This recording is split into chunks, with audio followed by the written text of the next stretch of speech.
E aí, gente, vamos continuar então aqui com as nossas aulas sobre figuras de linguagem. Hoje vamos para a última parte, a segunda, no qual vamos trabalhar as figuras de pensamento e as figuras de construção, tudo bem? Vamos começar com as figuras de pensamento. Eu tenho um grande grupo de figuras de pensamento aqui. Perífrase, hipérbole, eufemismo, antítese, paradoxo, personificação, ironia, gradação e apóstrofe. Este grupinho aqui, que vai da segunda, a hipérbole, passa pelo eufemismo, antítese, paradoxo, personificação e ironia, são figuras muito presentes nos exames vestibulares. É claro que é importante saber as outras, mas se a gente for considerar a probabilidade de cair com maior frequência, vão ser essas. Vamos falar um pouquinho sobre cada uma dessas figuras. Perífrase, eu peguei aqui o texto do Globo Esporte, nessa época de coronavírus, e destaquei a parte que me interessa.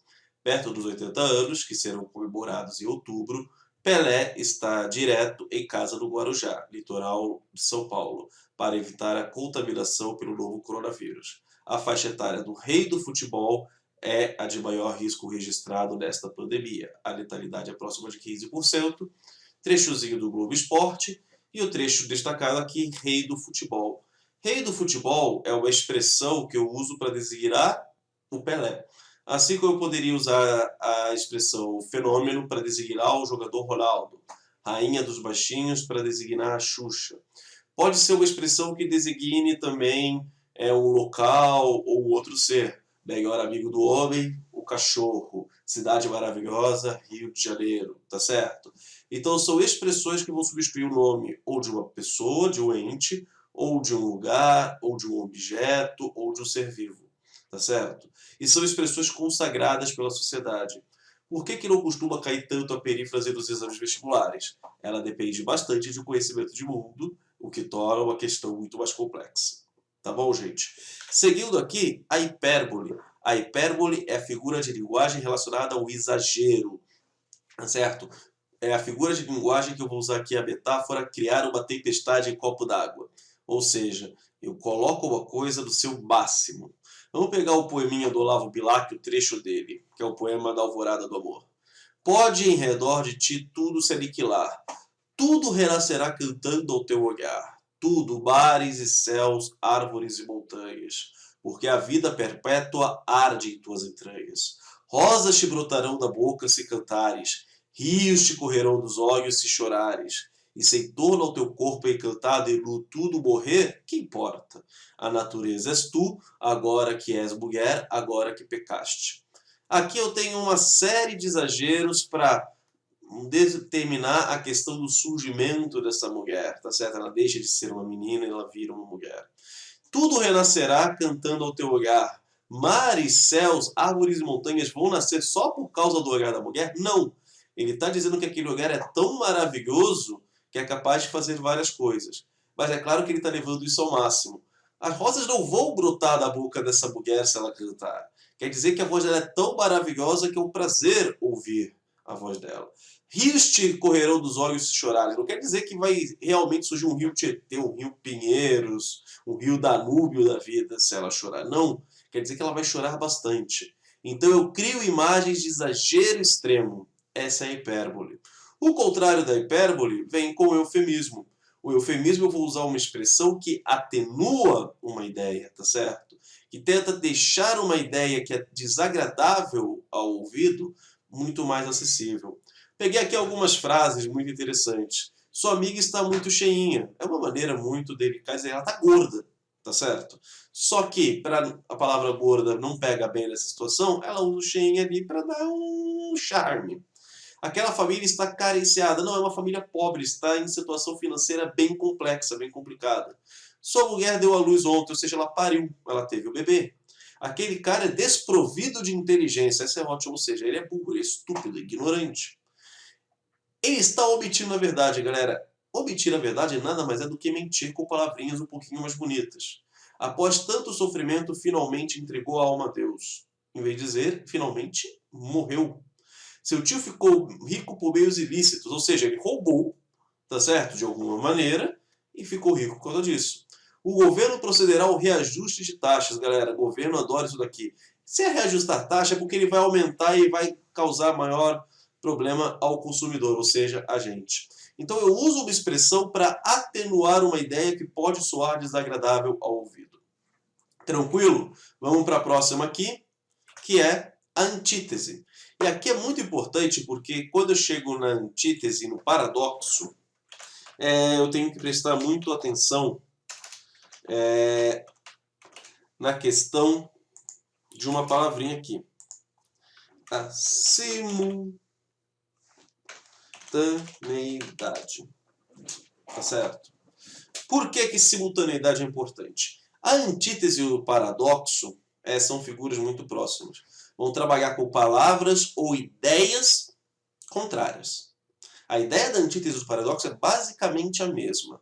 Qual a diferença? Na antítese, essas palavras ou essas ideias opostas criam uma imagem que no mundo lógico é possível de existir. Tá certo? As palavras são opostas, mas a imagem que ela cria pra gente pode ocorrer ao mesmo momento, na simultaneidade do tempo. Vamos pegar aqui o trecho de uma música, Meu Eu e Você, do Vitor e Léo. Sou tua saudade reprimida, sou teu sangrar ao ver minha partida, sou teu peito a apelar, gritar de dor, ao se ver ainda mais distante do meu amor. Sou teu ego, tua alma, sou teu céu, o teu inferno, a tua calma. Eu sou teu tudo, eu sou teu nada. Ou seja, ele está usando figuras de palavras aqui opostas, céu e inferno, mas a pessoa é o céu e o inferno ao mesmo tempo, porque é o amor dela. É tudo e é o nada dela ao mesmo tempo. Ou seja, eu crio palavras opostas, mas que criam uma situação possível ao mesmo tempo. Tem um outro exemplo, que é uma música do Legião Urbana, que é Estou acordado e todos dormem. Acordado e dormir são palavras opostas.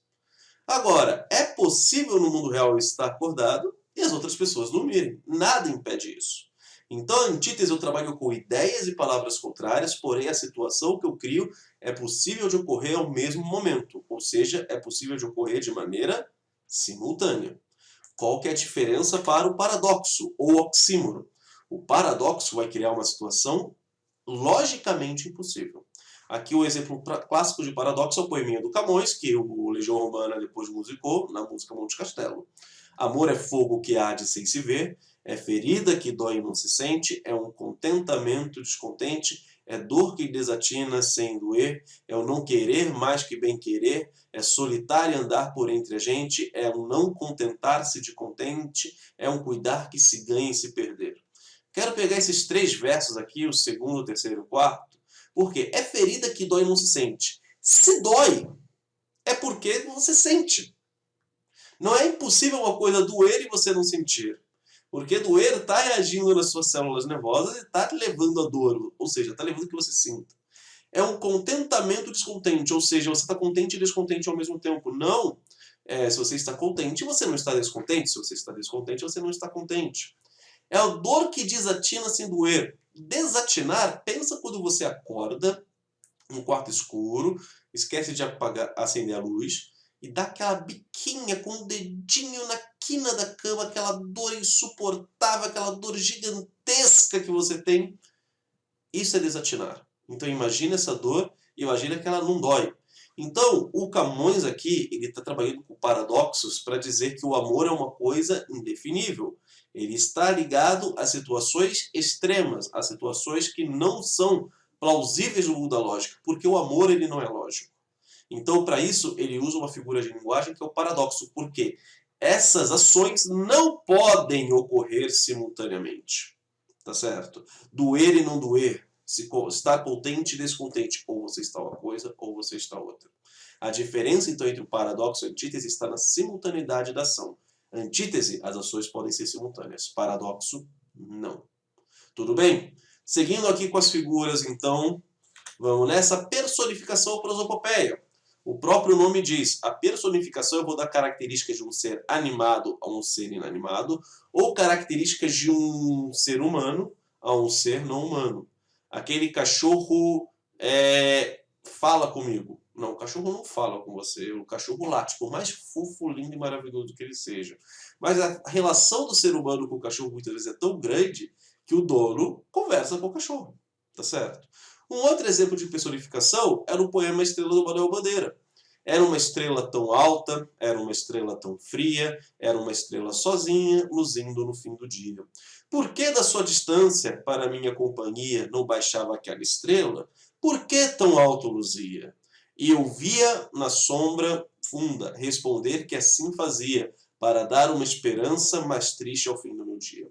Quem que está ouvindo e quem que está respondendo? No caso aqui, se eu fosse construir esse texto, a estrela... Calma aí. A estrela respondeu ao eu lírico. É claro que você tem que estar muito louco para achar que a estrela vai falar com você. É claro que ele está personificando toda a característica do ser humano no ser inanimado. Isso é personificação ou prosopopeia. Qualquer um dos nomes está correto. Tudo bem? Ironia. Uma das figuras de linguagem mais interessantes. A ironia é quando eu digo algo para dizer o seu contrário. A ironia é muito comum nas charges, nas tirinhas, nos textos argumentativos de artigos de opinião, tá certo? Até mesmo na literatura ela é muito comum.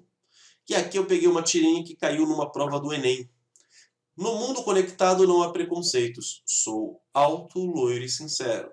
Não há ignorância. Ler pra quê? Tem tudo no Wikipédia. E não há covardia. Nova mensagem, eu não te amo mais. Quando há essa charge aqui colocada, quer dizer o contrário que está dizendo. No mundo conectado há preconceitos, então ele não é loiro, não é alto e não é sincero. Então ele está sendo preconceituoso, que ele tem que ter essas características para ser aceito. No mundo conectado, há ignorância, eu tiro não. Ou seja, a pessoa está sendo ignorante se ele não vai estudar, não vai pegar um livro e vai usar tudo no Wikipédia, que não é um site confiável. E há covardia, ou seja, a pessoa não está tendo coragem de terminar o relacionamento cara a cara. Então a ironia é o contrário do que eu estou dizendo ali e fica subentendido pelo contexto. É a mesma coisa. Você está falando alto com seu irmão lá em casa, sua mãe... Fala mais alto que eu não estou te ouvindo. Sua mãe não está pedindo para você falar mais alto. Tá certo? Ela está pedindo para você falar mais baixo. Ela está tirando o sarro, ela está ironizando o tão alto que você está falando. Tudo bem, gente? Mais uma figura de linguagem colocada. Vamos para as duas últimas. Gradação. Gradação é a figura de linguagem da escadinha. Por que eu uso a metáfora da escada? A gradação, ou você vai subindo em partes, ou você vai descendo em partes, como se você andasse de degrau em degrau. Você vai dar a gradação, gradualidade de alguma coisa que está sendo colocada. O poeminha do Gregório de Matos é um exemplo clássico de gradação do seu último verso. Discreta e formosíssima Maria, enquanto estamos vendo a qualquer hora, em tuas faces a rosada aurora, em teus olhos a boca, o sol e o dia. Ou seja, ela é muito bonita, tanto que eu vejo nas faces delas e nos olhos o sol e o dia. Enquanto com gentil descortesia o ar que fresco adorne e te namora, te espalha a rica trança voadora quando vem passear-te pela fria. Goza, goza da flor da mocidade, ou seja, aproveita a juventude, que o tempo trata toda a ligeireza e imprime em toda a flor sua pisada, ou seja, o tempo acaba com a mocidade e destrói todas as coisas, inclusive a beleza da flor. Ó, não aguardes que a maduridade te converta essa flor, ou seja, essa beleza que você tem, essa beleza em terra, aí ele vai diminuindo em cinza, em pó, em sombra, em nada. Ou seja, foi desde a morte material da terra, vai reduzindo, vai reduzindo, vai reduzindo, até chegar ao máximo da redução aqui em nada. Ou seja, ele foi graduando essa queda, esse nada que ela vai virar. Não transformou a beleza direta em nada. Não, primeiro foi terra, depois diminui. Cinza, pó, sombra e nada. Tudo bem? Último exemplo de figura aqui dessas de construção. Apóstrofe. A apóstrofe, ela está relacionada a um termo que é o vocativo, ou seja, a invocação, ao chamamento. E aqui é muito interessante falar que o ser humano é meio maluco. Ele chama pessoas, ele chama seres, tá certo? Cada um com a sua divindade, ou as suas divindades, que isso fique bem claro. E o ser humano fala com planta, fala com cachorro, fala com parede. Ou seja, se eu estou chamando alguém, tá certo? Invocando alguém ou alguma coisa, eu tenho um apóstrofe. Isso, quando a gente estudar análise sintática, vai receber um nome de vocativo. E a apóstrofe é uma coisa interessante, porque a figura que a gente está separando com apóstrofe está separada do restante do texto por algum sinal de pontuação. Peguei 3 exemplos aqui, uma música do Skank, Pacato Cidadão. Ô, Pacato Cidadão, eu te chamei a atenção e não foi à toa, não. Ele está chamando este ser aqui, a atenção dele. Então, o Pacato Cidadão, eu estou chamando este Pacato Cidadão, eu estou querendo que ele fale. O samba enredo do Grêmio Recreativo Escola de Samba Imperatriz Leopoldinense. Liberdade, liberdade, abra as asas sobre nós, tá certo? Os compositores estão chamando a liberdade para ela abrir as asas sobre a população. Fernando Pessoa, um dos grandes poetas, se não o grande poeta da língua portuguesa. Ó mar salgado, quanto do teu sal são lágrimas de Portugal. Noivas ficaram por casar para que fosses nosso, ó mar. Tudo vale a pena se a alma não é pequena. Então, ele está se dirigindo ao mar, ao oceano, pensando que Portugal tem uma história muito ligada às grandes navegações. Então, sempre estou chamando alguma coisa. Exemplo clássico de vocativo, quando o professor chega na sala, fulano, vira para frente. Esse fulano é uma apóstrofe, tá certo? Porque eu estou invocando essa pessoa. Tudo bem, gente? Acabamos aqui a primeira parte das figuras de linguagem. Vamos voltar aqui para o slide. Vamos terminar com as figuras de construção. Pleonasmo, hipérbato, elipse, zeugma, assíndeto, polissíndeto e anáfora. É muito interessante que, se eu fosse apostar alguma coisa no vestibular, seria principalmente pleonasmo, elipse, zeugma. Talvez anáfora, com um pouquinho menos de condição, tá bom? Pleonasmo é uma figura mais conhecida, também chamada popularmente de redundância, e é interessante perceber que o pleonasmo pode ser uma figura de linguagem ou um vício de linguagem. Uma figura de linguagem, quando está sendo usada num texto literário, num texto musical, tá certo? Para reforçar uma ação. Quando a gente usa no dia a dia como erro, entrar para dentro, sair para fora, subir para cima, descer para baixo, hemorragia de sangue, por aí vai. Prefeitura municipal, porque toda prefeitura é municipal, então não teria por que ter aquele negócio ali. Eu chamo isso de vício de linguagem, ou seja, é um erro. Agora, eu posso usar isso para reforçar uma ideia. Aqui eu vou pegar o poema Só para Jaime Ovalle, do Manuel Bandeira. Quando hoje acordei, ainda fazia escuro. Embora a manhã já estivesse avançada. Chovia. Chovia uma triste chuva de resignação. Como contraste consolo ao calor tempestuoso da noite, então me levantei. Bebi o café que eu mesmo preparei, depois me deitei novamente, acendi o cigarro e fiquei pensando. Humildemente pensando na vida e nas mulheres que amei. Então, no verso aqui, chovia uma triste chuva de resignação, é claro que se chovia, é uma chuva. Mas aqui ele quis reforçar a ideia da tristeza que essa chuva está trazendo, tá certo? Que não é uma chuva qualquer, é uma chuva de resignação. Então, eu estou usando o pleonasmo para uma ação literária, para uma ação musical. Cuidado ao usar o pleonasmo para não usar o pleonasmo como o vício de fala. Tenho certeza absoluta disso. Se você tem certeza, é claro que é absoluta. Tá bom? É um elo de ligação. Se é um elo, é claro que está ligando duas coisas. Então, o pleonasmo, na maioria das vezes, ele pode ser considerado um vício de linguagem. Tá certo? Hipérbato. Exemplo clássico de hipérbato, hino nacional brasileiro. O hipérbato é inversão sintática, porque no português nós temos uma ordem bem tradicional, que é sujeito, mais verbo ou locução verbal, mais complemento verbal, mais a expressão adverbial. Tá certo? Essa é a ordem tradicional da sintaxe, ou seja, da construção da oração no português. Qual é a questão? Eu posso usar o hipérbato. Eu vou inverter esta ordem, tá certo? Para obter um sentido. Vamos pegar aqui o hino nacional. Ouviram no Ipiranga as margens plácidas de um povo heróico, o brado retumbante, e o sol da liberdade em raios fúlgidos brilhou no céu da pátria nesse instante. Tá certo? Vamos pegar aqui e vamos tentar colocar isso na ordem normal. Vamos achar dos dois primeiros versos o verbo ouviram do Ipiranga as margens plácidas de um povo heróico, o brado retumante. Tá certo?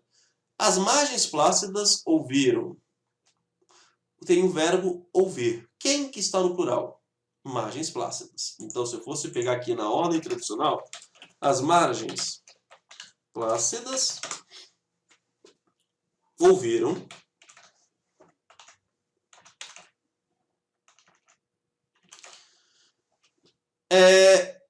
onde? Do Ipiranga. Ouviram o quê? Brado retumante nada mais é do que um grito muito forte.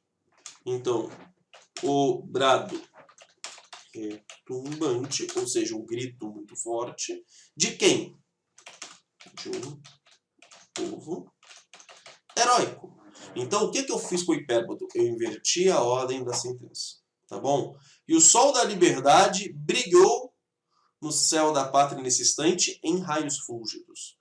Se o penhor dessa igualdade conseguimos conquistar com o braço forte, ou seja, nós conseguimos conquistar com o braço forte o penhor dessa igualdade. Em teu seio, ó liberdade, desafia o nosso peito à própria morte. A liberdade desafia o nosso peito à própria morte no teu seio. Então, o hino nacional é todo construído por meio de versões sintáticas. Para quê? Para dar uma maior sonoridade, uma maior poesia à canção. Tudo bem? Próximo passo aqui, elipse. A elipse e o zeugma, elas são figuras de linguagem muito próximas. Qual a diferença da elipse e do zeugma? Primeiro vamos para a semelhança. A semelhança, elipse e zeugma, eu falo em apagamento. Eu estou tirando uma coisa. Elipse, eu consigo entender o que eu estou tirando pelo contexto. Porém, esta coisa que eu tirei do meu texto, ela não foi expressa anteriormente. Na minha estante, livros e discos antigos. Então, falta o verbo aí. Na minha estante, há, ou tem, ou existem livros e discos antigos. Eu tirei o verbo, que eu não disse antes, e usei uma vírgula para marcar isso. Chegamos tarde ontem. Eu não coloquei ali de maneira explícita qual é o sujeito, que seria nós chegamos tarde ontem. Eu consigo entender que somos nós devido ao contexto. A desinência amos de um verbo só pode ser o sujeito da primeira pessoa do plural, nós. Então eu cortei, eu fiz a elipse desse termo. Então a elipse quando eu tiro alguma coisa que não foi colocada anteriormente. Por que eu estou marcando esse não foi colocado anteriormente? Porque se eu for analisar o zeugma, ele tem a retirada de alguma coisa, mas alguma coisa que foi dita anteriormente, e como foi dito anteriormente, eu posso retirar porque fica subentendido pelo contexto. Ele gosta de geografia, eu de português. Esta vírgulazinha aqui marca que eu poderia dizer ele gosta de geografia, eu gosto de português. Mas como eu tenho essa expressão gosta de, fica subentendido isso pelo contexto. Desembrulhe essa caixa enquanto eu desembrulho a outra. A outra o quê? A outra só pode ser outra caixa pelo contexto. Até pela concordância. Porque eu estou no feminino singular, o único substantivo que concorda aqui é isso. Mas como eu já disse caixa anteriormente, eu não preciso repetir. Então, elipse, corta alguma coisa que não foi expressa, mas que dá para entender pelo contexto. Zeugma, corta uma coisa que foi expressa anteriormente e por isso fica subentendido. Tudo bem? Seguindo aqui com as figuras, assíndeto e polissíndeto. É muito importante dizer que essa palavra grega, síndeto, ela corresponde à conjunção. A gente vai estudar as conjunções no final do ano, ou seja, os conectivos. Assíndeto é não tem conjunção. Então, onde eu colocaria uma conjunção, eu retirei. E eu vou usar um sinal de pontuação para marcar isso. Quem me dera viver livremente, rir, passear, dançar, cantar, me divertir. E o normal seria e sair pelo mundo, colocar a conjunção aditiva ali, o e. Porém, eu tiro a conjunção e coloco uma outra pontuação, ou seja, eu elimino as conjunções. A figura oposta ao assíndeto é o polissíndeto. Em vez de tirar as conjunções, eu coloco as conjunções em excesso. Longe do estéril turbigão da rua, Beneditino escreve, ou seja, de maneira benedita, ou seja, você sai daquela rua que te deixa sem criatividade, você vai escrever num lugar calmo. no aconchego do claustro, ou seja, no aconchego de um lugar solitário, tranquilo, na paciência e no sossego, trabalha e teima e lima, ou seja, você trabalhar com ardor, com cuidado, com muita consciência, e sofre e sua. Aqui eu tenho o oposto da figura anterior. Por quê? O normal seria apagar a vírgula e ter só esse E. Mas não, ele repete a conjunção E em vários momentos. Tudo bem? Última figura de linguagem, anáfora. A anáfora é uma figura que ocorre tanto nos textos poéticos quanto nos textos em prosa, quando no início de um parágrafo, de uma sentença ou no início de um verso, eu tenho a repetição de uma palavra ou expressão, tá certo? E isto é muito comum para marcar, inclusive, o ritmo. Vou pegar aqui uma música do Chico César, um grande compositor da MPB. Quando não tinha nada eu quis, quando tudo era ausência esperei, quando tive frio tremi, quando tive coragem liguei, quando chegou carta abri, quando ouvi Prince dancei, quando o olho brilhou entendi, quando criei asas voei. Ou seja, eu tenho a repetição da palavra quando sempre no começo da estrofe. Poderia ser no começo de um parágrafo, no começo de uma sentença. Então, a anáfora marca essa repetição, ou a usar a mesma palavra no final é menos comum, mas poderia ser. Galera, é muito interessante também reparar que o quando é uma conjunção. Então, aqui, ao mesmo tempo, eu tenho uma anáfora e um polissíndeto. Então, essas figuras de linguagem, anáfora e polissíndeto, podem caminhar em conjuntos. Tá ótimo, gente? Aqui dei exemplos de figuras de linguagem. Espero ter ajudado vocês. Um enorme beijo na alma. Até a próxima. Tchau.